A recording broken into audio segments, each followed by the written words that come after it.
This is TechCrunch.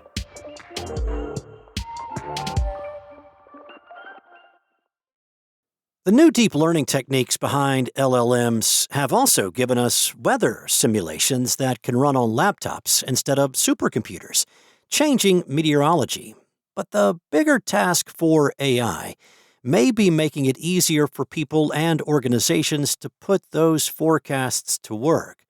WindBorne Systems, a startup that collects data with the world's longest flying weather balloons and feeds it into a powerful forecasting model, has raised a $37 million Series B round to take on that challenge.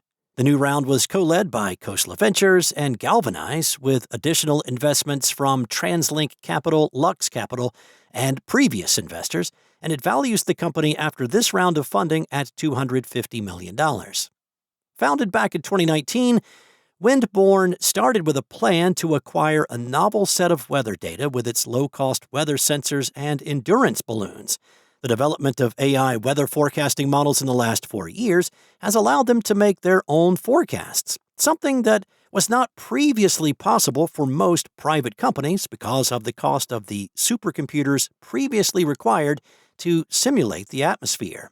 Well, today, the company has 20 launch sites around the world and about 600 balloons in the air at any given time, collecting data in hard-to-reach areas, like the eye of a typhoon.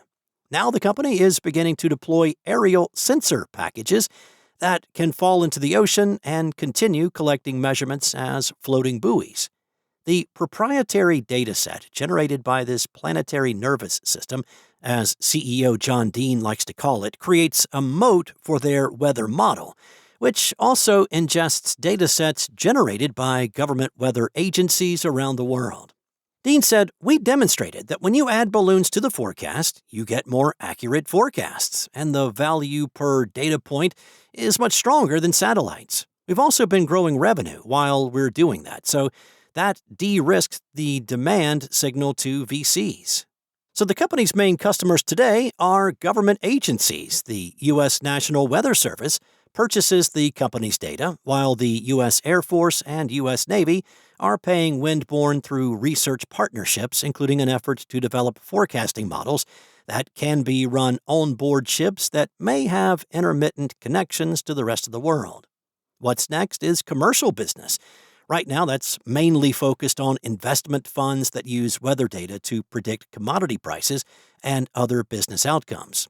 Besides spending on compute and an effort to replace the balloon network's satellite communications with a mesh radio network, this round will let WindBorne build out its go-to-market team to expand its customer base in the private sector. Now, that is not always easy.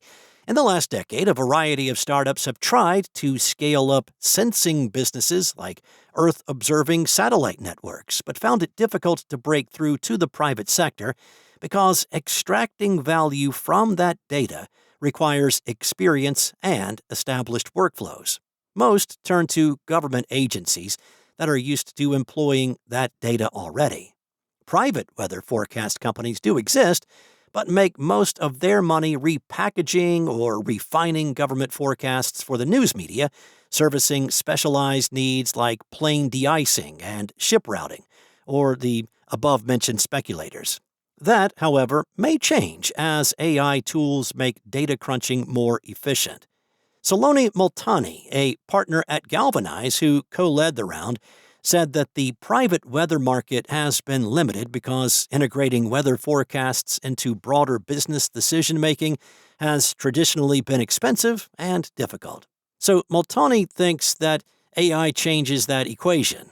Better forecasts make the effort worthwhile, and AI makes it much easier to connect those forecasts to the decisions businesses are really trying to make.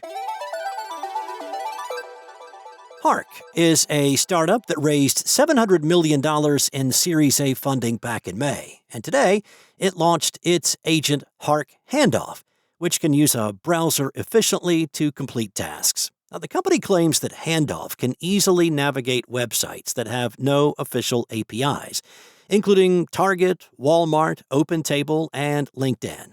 It said that the Handoff agent looks at website structure and visual data to understand if it needs to click buttons or type information. Now, the premise is similar to tons of browser-based agents released before.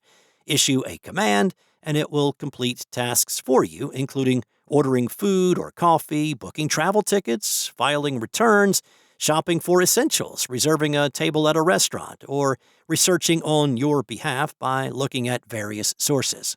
In a video demo, the company's CEO, Brett Adcock, showed that the assistant can take a command to build a bouquet with flowers that users specify, along with accommodating fuzzy terms like some of the florist's choice. Notably, the video shows only part of the process, so we can't really gauge its true effectiveness.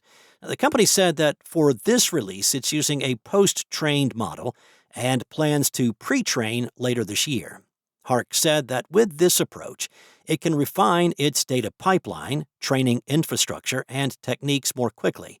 Hark also claims that unlike large language models predicting the next token, its model can predict the next action, which could be a clock or a keyboard input at a specific place.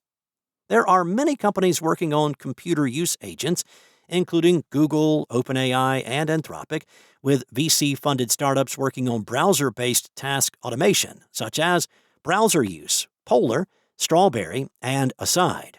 Hark said that its handoff agent is faster than the competition and also costs much less than other models like GPT 5.5 and Opus 4.8.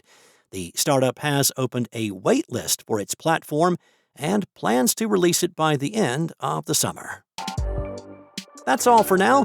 For the latest in startup tech news, go to TechCrunch.com.